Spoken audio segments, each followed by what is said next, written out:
Hello, everyone, and welcome to our webinar this afternoon on user-generated content and email marketing, partnership made in heaven. So before I sort of hand over to the two main speakers, just to introduce myself, I'll give a few minutes for everyone to get logged on and settled.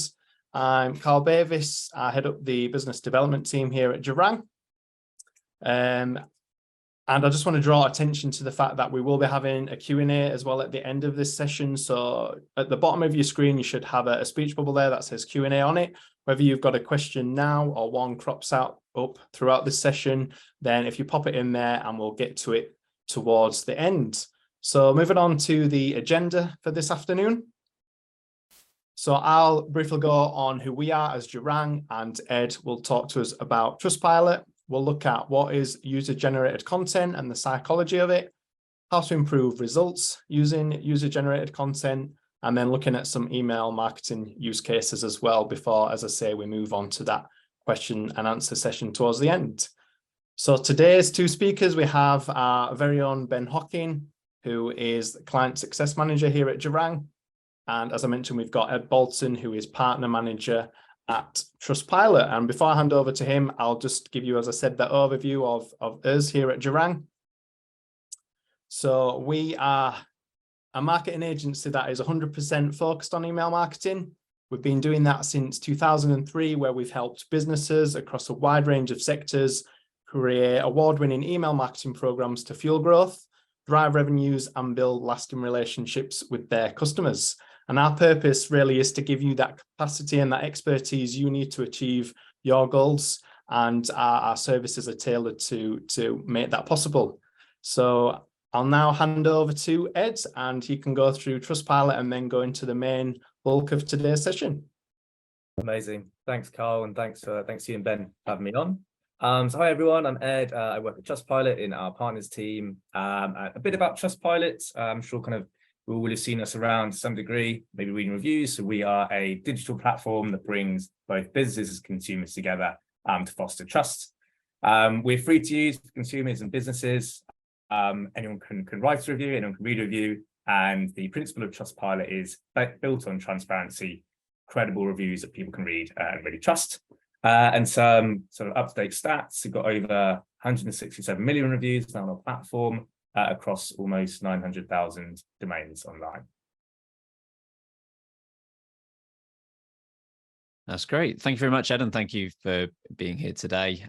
User-generated content naturally fits very much in with what you're doing, so it's great to have you as a guest here. So we'll move into what is user-generated content. Seems like the best place to start, so we're just on the same page with this.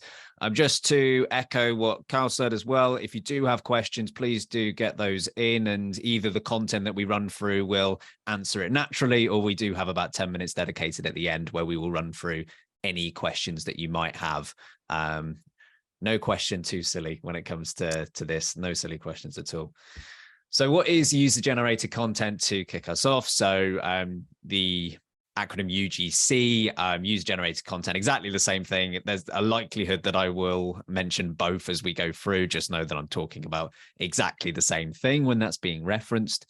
But it refers to content that is being created outside and separate, independent from a business or a brand. So obviously marketing efforts are quite large for a company within its own right, but this is marketing activities that don't necessarily come from the business itself, and it comes from, it could be individuals outside, it could even be multiple individuals outside. So followers, customers, ambassadors, they would all encompass UGC. And in terms of what makes up user-generated content, so it's just 4 that we've listed out here, but this is only really the starting point because user-generated content is limitless to an extent. You've got so many different avenues you can go down for user-generated content, but just to name a few, so reviews and ratings. So obviously, Ed, that's very much where you're coming in. But outside of reviews and ratings, it can be photos, could be audio, could be videos, all of which sort of generated by the individuals and then potentially utilized by the company or the brand. So user-generated content has become increasingly powerful over the last few years. It's been around for a while, but certainly we've seen that the usage of UGC is getting higher and higher, and for good reason. It's a really effective tool. It started out, I would say, as quite amateurish sort of content, but certainly as UGC has become more well-known and better utilized by brands, the going with that, the actual standard of the UGC has really improved over the years. So whereas imagery and videos might have been okay or mediocre before, now people are in a position to really develop and create engaging videos and high quality imagery that these brands can then go ahead and use. A lot of that is going to be based on technological improvements. So as you know, with smartphones, and it's much easier to be able to create good looking content as an individual now as it ever used to be. So at the fingertip, you can do so much. You don't necessarily need high powered technology in order to make this content, which is certainly one of the leading factors why it's become so prevalent in marketing strategies nowadays. Having said that, user-generated content, this is definitely not the only time I will say this today because of how important it is. Its key attribute is authenticity, because the whole point of user-generated content is that it's not coming from the brand itself, and it's instead coming from real people with real experiences. So, you can have both. You can have it be highly edited. You can have it be really professional content from someone who isn't yourself, but you can't lose the authenticity, because as soon as you lose that authenticity, that's its number one attribute gone. I'll get into the psychology of user-generated content, what it plays on.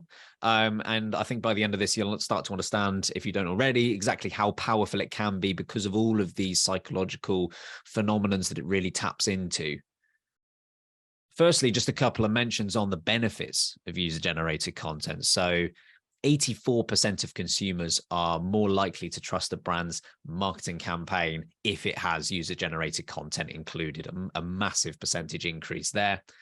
And 40% of shoppers agree that user-generated content makes them more likely to make a purchase from an advertisement, again, that includes UGC. So you can see, just based on some real life stats, that as soon as you start to incorporate UGC and you do it well, obviously that's the caveat here, it starts to really generate some results for the business. A couple of things that UGC taps into. So social proof and authenticity we'll kick off with. There are a few more that I'll go through in following slides, but start with social proof. So this is where, as humans, we tend to not be overly confident in our own decisions and our own judgment. Naturally, we don't actually enjoy or necessarily thrive in being trailblazers. We want that social proof that what we're doing makes sense and it's approved by others. And this is where UGC really comes into it. So if you see someone who is using a product in a certain way and they have confirmed that it's worked for them, it's been, it's 5 stars, it's all really effective, that will give you more confidence via that social proof that you should go ahead and consider the purchase as well and even make the purchase. When someone likes or approves a product or service, we're likely to do the same. UGC at its core demonstrates positive experiences, and positive experiences will lead to an increase in trust in the brand, and it will increase credibility of the brand as well. In terms of authenticity that I've kind of already mentioned, consumers are more likely to trust and engage with content that feels genuine and relatable. So it's real, relatable people having real, relatable experiences. It creates a strong emotional connection with the brand, and emotion is something that matters so much within marketing that is sometimes ignored or not utilized as much as it could be. That element of emotion and how we make a lot of our decisions based on emotions can really be utilized when it comes to user-generated content, leading to loyalty, leading to engagement, and leading to purchases. Just one example here of where authentic UGC is really powerful. So this is home goods brand Parachute. And obviously the example here is Instagram, but this applies all across social media, applies across email, any other channel that you're looking at, really. It opts out of, or it previously looked at staged product shots. It's opted out of that in favor of more realistic snapshots of what it looks like in action, if you will. So you've got on the left-hand side there the product shot, where you don't necessarily, you can see exactly what it is, but you might not from that get a glimpse into how it could fit into your daily life, which is something that's really important when it comes to UGC. Then you've got the right-hand option there. Again, you're still promoting the product, but you're giving an idea as to how this could be implemented into the potential customer's daily life. That sort of UGC works really powerfully. I mean, the 35% uplift in click-through rate kind of speaks for itself there. But really, product versus product in action, you can see a real benefit in terms of engagement, such as clicks. Another psychological factor that UGC looks at, self-expression and validation. So people like their voices being heard, and they like their values being, their opinions being valued. Like that's kind of natural when it comes to us as humans. And UGC offers a platform either as part of like a very dedicated campaign that the company or the brand has created, or indeed, again, UGC being limitless, it's the self-expression is kind of limitless. You can post anything about anything at any time. There's no bounds on what you can upload when it comes to user-generated content. So that self-expression is really easy to come by as a result of that. So by encouraging users to upload their content, brands can tap into the self-expression and start to create a sense of community, because the self-expression by itself is important, but you want, again, that your opinions to be valued. Your opinions are more likely to be valued if you're within a community that you feel trusted in. And, if you start to build that community as a result of UGC, then suddenly people would like their voices heard, more content's being created, more options for you to use. One company that perhaps uses self-expression better than anyone is Doritos. So they've actually launched, or did launch a few years ago, a separate site where users can create images, they can create videos that then Doritos will share across its social media accounts. So it's mainly in the form of challenges, which, the competitive spirit can work really well in that regard. The one example here, might be a bit specific about creating a Doritos fake product. I'm not quite sure if there's a market for nacho cheese candles, but, there's no harm in trying. You see there the top prize, you see what you're looking for, and suddenly it's a self-fulfilling prophecy. You get people engaged in a competition, you get people engaged in the spirit of competition, and suddenly you're able to, by doing very little yourself, generating a lot of content for your brand. In terms of the psychology of user-generated content and how it can be reciprocal, that's really important. So, a survey found that the biggest motivator for writing travel reviews is the need to reciprocate great experiences. That's very industry specific, but this applies across the board, really. It's very much a case of value exchange. So if you watched along with the last webinar we did, we spoke a lot about value exchange there, and how critical that is within marketing. If you as a brand or you as a company are highlighting a certain post or a certain image, certain video, there will be a reciprocal element to that where the person feels somewhat indebted to then give something back to you. That could be in the form of further engagement, could be in the form of further uploads, it could be in a repeat purchase, all of which are great for the brand and for the company. And you have to remember as well, especially when it comes to ambassadors, the person or the individual at the other end is very much looking to, in a lot of instances, improve their own brand and improve their own following. So if you're able to share with, let's say, a large email marketing database, content created by an individual, that will go out to, let's say, thousands upon thousands of people that individual would not have had access to before. They're going to want to give something back. I'll hand over to Ed for the next slides. So now we're going to look at how to improve results by leveraging UGC, user-generated content, to help your business. So it's got 5 key areas where it can help is creating that authenticity. As Ben mentioned, there's even more of a trend now, obviously, hyper growth of platforms such as Instagram, TikTok. Authenticity is now huge and much bigger than it was.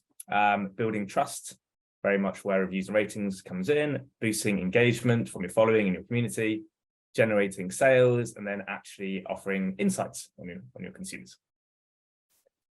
So by creating authenticity, so because the trend of kind of creative or authentic content from consumers, brands and sort of sculptured imagery is typically less encouraging, it's less enticing.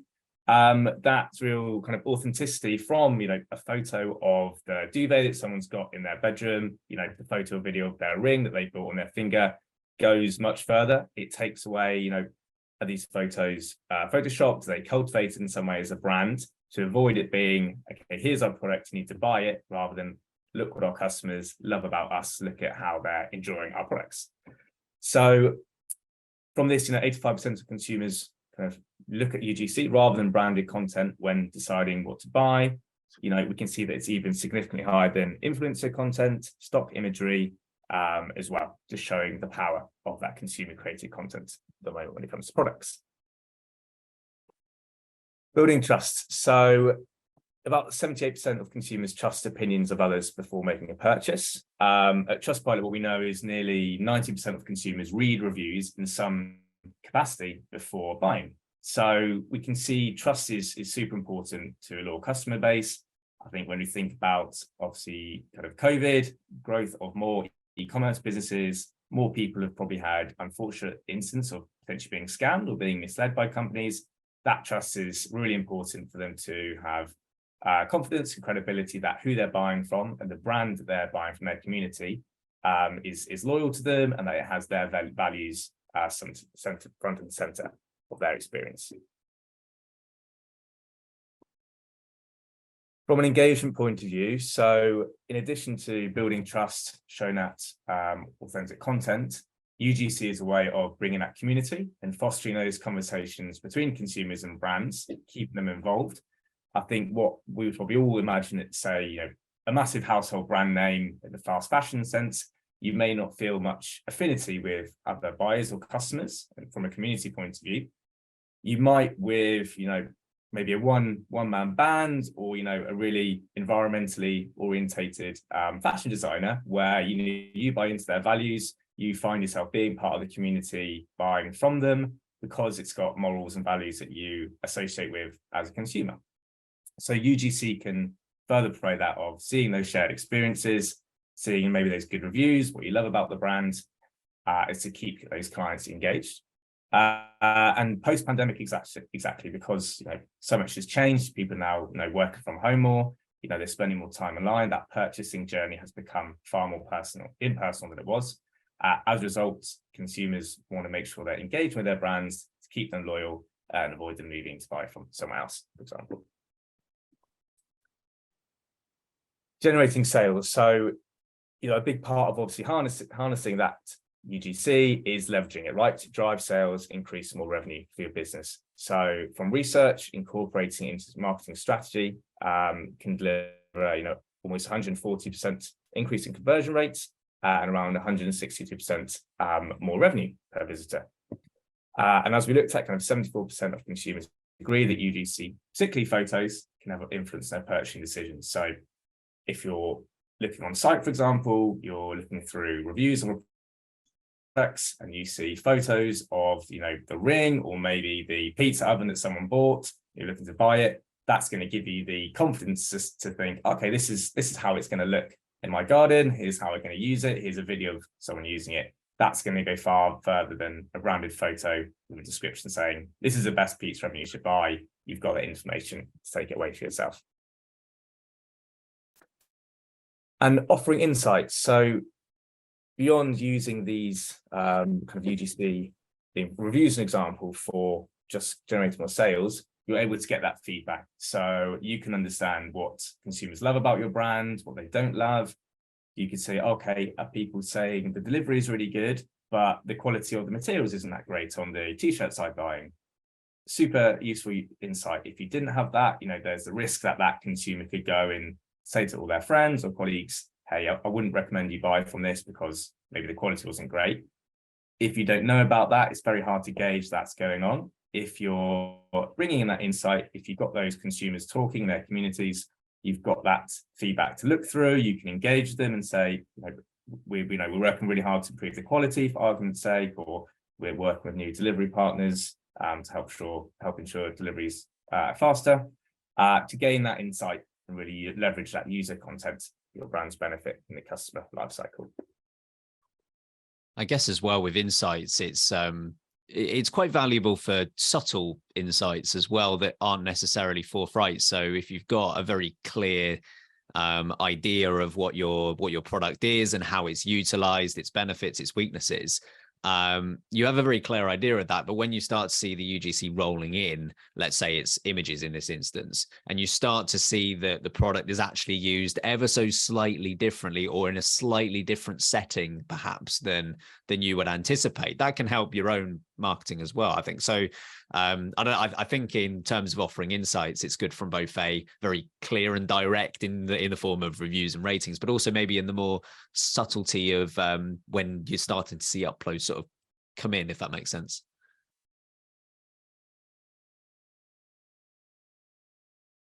So I guess we've outlined what UGC is. We've outlined what the psychological benefits of using it are. How to use it. What are the benefits in terms of trust and credibility and offering insights. So now we'll have a look at email marketing very specifically and see how some other companies have already used UGC and where we can take inspiration from how they've done it and what best practice is there. So we've got sort of 5 use cases that we'll run through, sort of looking at promoting products and services, how to build trust in your offering via including reviews and ratings, encouraging recipients to finish their purchase. So a bit of a look at sort of cart abandonment, basket abandonment there, and how to build a community via email marketing as well. Do you want to go ahead, Ed? Yeah, so yeah, super. So to kick off, obviously gathering that UGC via email. So the most important thing that a brand can do is make sure they ask for that feedback. What we particularly see at Trustpilot is brands who don't ask for feedback, they will get the unhappy customers who will always kind of go off their own back to write review or feedback, which more often than not is negative. If you are actually asking for that feedback, that's where you're going to tap into the silent majority who are buying from you regularly. They like your products, they're happy with your services, but they aren't going out of their way to leave feedback because maybe they don't know how or isn't made really easy for them. So looking at examples, so say you buy a Mother's Day card, maybe get an email from Funky Pigeon. How was your order? Would you mind leaving us a quick review? Please feel free to kind of leave any kind of key feedback you wanted to express here. So for a product level, we see brands saying, what do you think of your sofa? What do you love about it? Feel free to upload a video or photo so that you can kind of show off your sofa and we can look at that feedback. So I think it makes consumers feel valued. It's less that, you bought from us, that's a transactory relationship. It's no kind of, you're part of our community. We really want to hear your feedback. We want to know what you think and really leverage your opinion. Yeah, I think this example here works really well because, well, we often say when it comes to email marketing, sometimes simplicity is the best direction to go, and certainly when it comes to a really clear purpose and objective, which is to get that rating. You don't want it to be overly complicated. We know, especially when it comes to reviews, but also ratings to an extent, it can be difficult to obtain that feedback sometimes, with it being that value exchange. So really getting in there at this point is, as you already say, really invaluable, but also just making it as simple as possible. So, I mean, looking at the example here, from the header, from the sort of head image, it's just very clear what you want them to do. So it's one line of copy, the 5 stars, immediately it's to leave a review, leave a rating. And then just from there, it's the personalization of the dear first name, what we want you to do. Here's why you should do it. And here's the call to action. There's no opportunity for someone to get confused as a result of this email. So I think it works really well.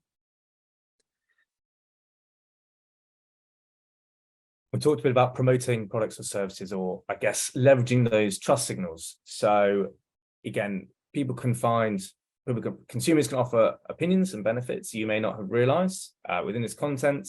So brands who are leveraging those reviews, those ratings, those trust signals can help boost new releases. So let's say you're going to be running a campaign on, sign up for early access for Black Friday.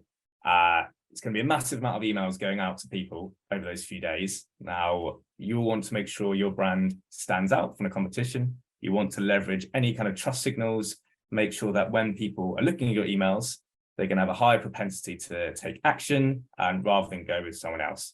So great opportunity to, again, reaffirm we're a trustworthy company, read our great reviews from our consumers, why they love us, why you should shop with us this Black Friday and save 15% off, for argument's sake. Yeah, I think, when it comes to having star ratings, reviews within the emails, that's probably an easy place to start, quite an easy win, but certainly where you can individually sort of showcase those individual stories from the customers and these unique perspectives, that really adds more depth to your email marketing program as a whole. It's a really useful opportunity to get that in. Something we've seen quite a lot recently, and then obviously new financial year, all of these ISA providers obviously hammering 5th of April, new tax year, build your ISA. We often will see them pulling through their reviews and pulling through why you should choose, for example, Money Farm, what makes us great, particularly with finance as an industry. That sector, that social proof is so important. People getting emails about financial stuff. You want to very much make sure this is legit, it's genuine, you can trust us. A great place to pull through, those ratings and social proof. And if they're going to be searching out this information anyway, you're going to get a lot of goodwill from actually presenting it to them in the first place, making it easy for them. Definitely. Cool. In terms of building trust in your offering, so this example is from One Trick Pony. Again, this is sort of showcasing reviews in a really simple and straightforward way. I think this is a great email. So you've got the clear title, and then the image there. It's clear. There's no room for confusion. A really subtle trick about the image as well that I quite like is they very easily could have just had the two bottles there without the hands. It sounds so minor, but actually having someone grabbing the product does have a benefit psychologically to show again that it's more personal, it's more in use, it's someone actually grabbing the product rather than the product just existing. Highlighting the reviews sort of one after the other thereafter, and then the call to action. If I'm being picky, I think the call to action can probably be a bit more powerful than just shop now. But outside of that, I think this email works really well just to highlight all the reasons why other people love it.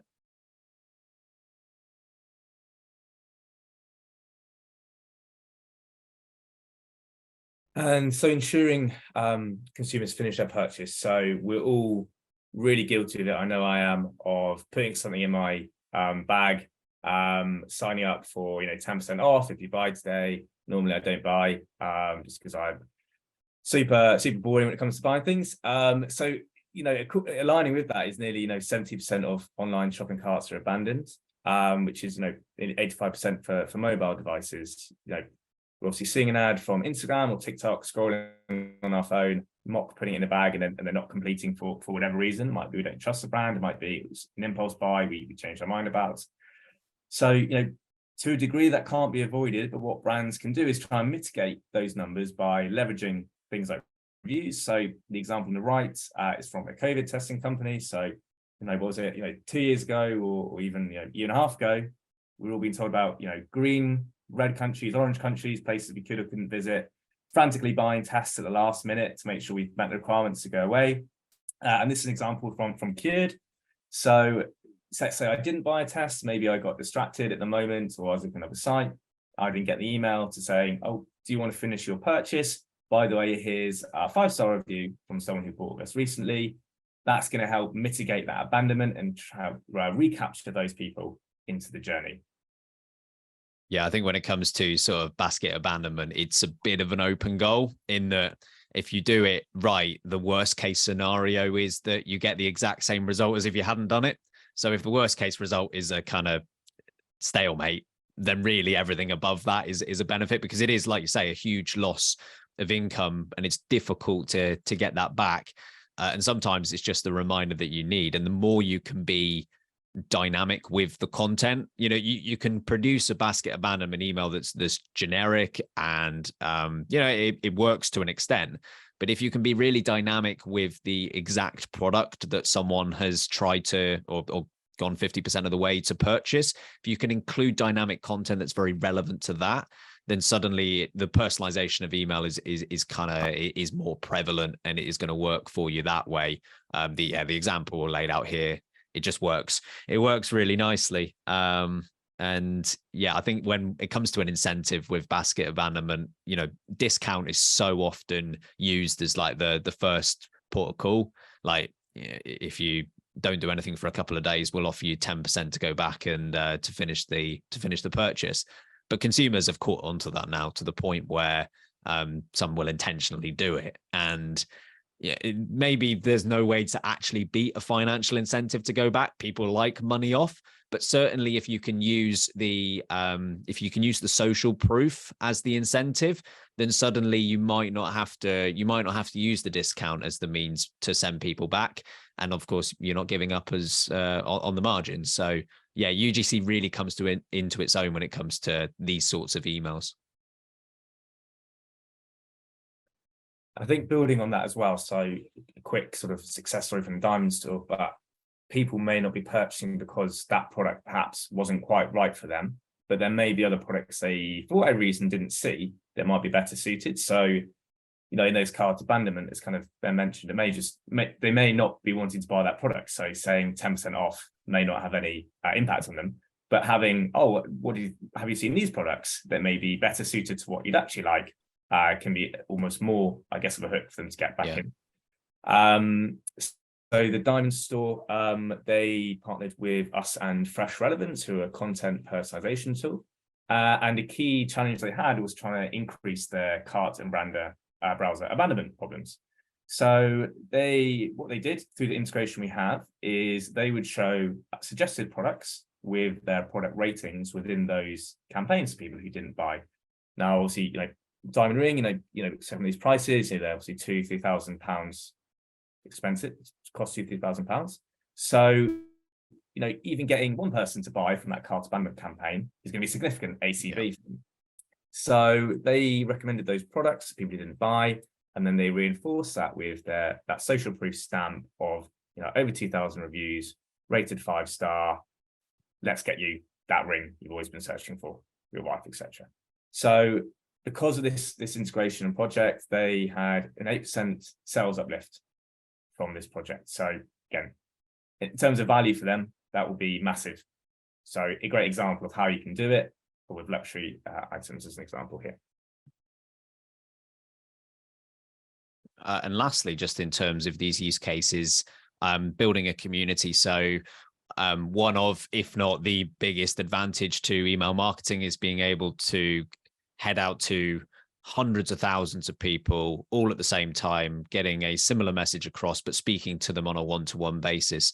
And that's a real way that in terms of personalization, you can really build a community. So it's really fostering a sense of connection between the customers and the brand, particularly if you're starting to develop this user-generated content to show other people, like the person who's reading it, this is how they've benefited, this is how you could benefit as well. It's a more immersive experience that way, rather than just here's the product with no real relevance to the individual's life and lifestyle and their habits.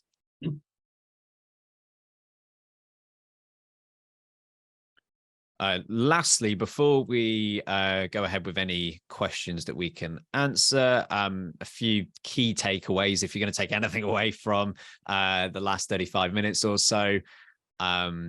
Authenticity is the most important thing when it comes to user-generated content. The more independence you can get from the brand and the company, the more effective it will be as a tool. Again, consumers are becoming smarter and they will see through things. If it's too closely associated with the company to the point where that authenticity is lost, people are going to see through it. That's just the reality of the situation. And then again, just wanted to mention basket or cart abandonment emails, really effective way to promote that social proof. So the example that Ed gave was a great one there, in that there are industries and products and services that are more likely, are more suspect to social proof than others. So, the financial sector was a great example, and so was where you're making purchases of 4 and 5 figures. The trust and the credibility of that is so important, because you're not making those decisions on a whim. You're thinking a lot about them, and the more you can reinforce that it's a good idea via UGC, the better.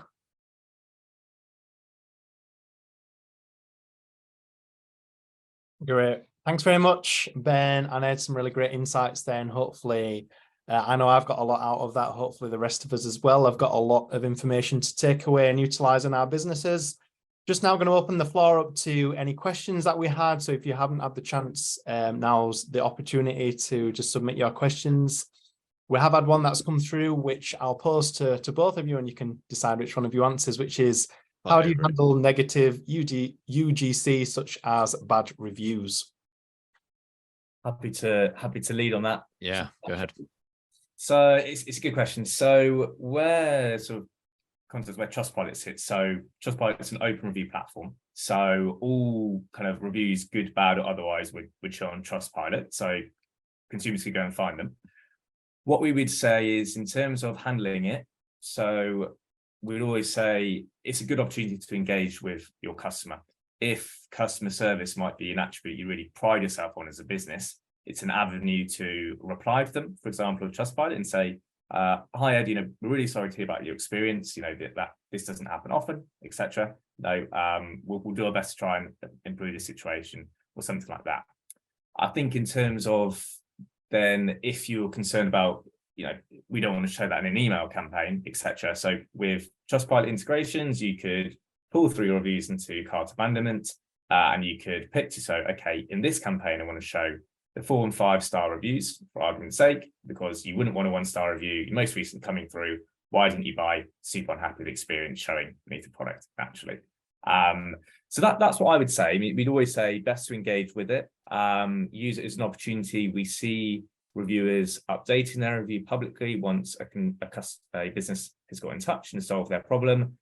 People would say, gave 1 stars originally, David, was really helpful on the phone, updating this to 3 or 4 stars, happy we managed to resolve my experience. So the best thing to do is probably engage. I think, what we do see sometimes is reviews kind of festering on a profile of 1-star review that hasn't been engaged with. If you or I were a prospective buyer reading that review, you would hope that the company would get in touch, and that reply shows visibly to you that they're making that effort rather than just letting it sit. Yeah, I mean, I agree with all those points. Certainly where you've got UGC being, I guess you could call it an uncontrolled environment, in that all marketing activities that you do internally, you kind of have control over all the variables. Whereas here, you're very much leaving it up to having trust in your brand and your products enough that the reviews coming back are going to be generally positive.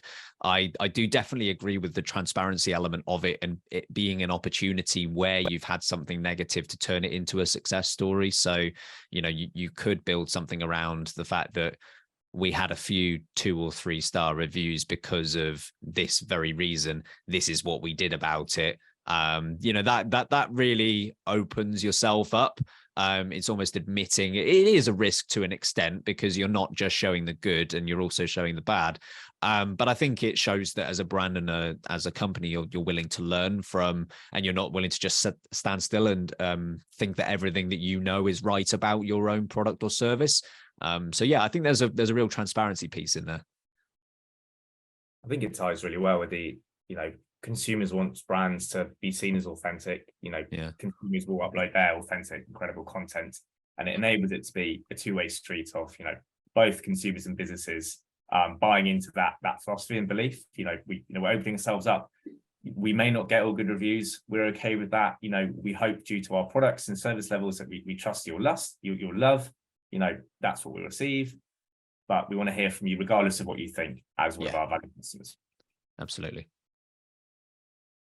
Great, thanks guys. Very good responses there. Hopefully that's answered your question. That's it in terms of questions that we've had through. So just really to wrap up, and thank you once again for joining us this afternoon. We hope, as I've already mentioned, that you've got some really great insights that you can take away and get implemented into your business. If you did have any questions that you didn't have a chance to pose, or you want to speak to us more on a one-on-one basis, then you can see our information on the slides there. And if you do want to get in contact, then obviously we're more than happy to sit down and talk to you and work with you more on a one-to-one basis on how we can be of assistance and value to you and your company. So yeah, once again, thank you for joining us this afternoon. We hope to see you on our next webinar, and have a good rest of the day. Thank you. Thank you. Cheers. Thanks, everyone. Bye.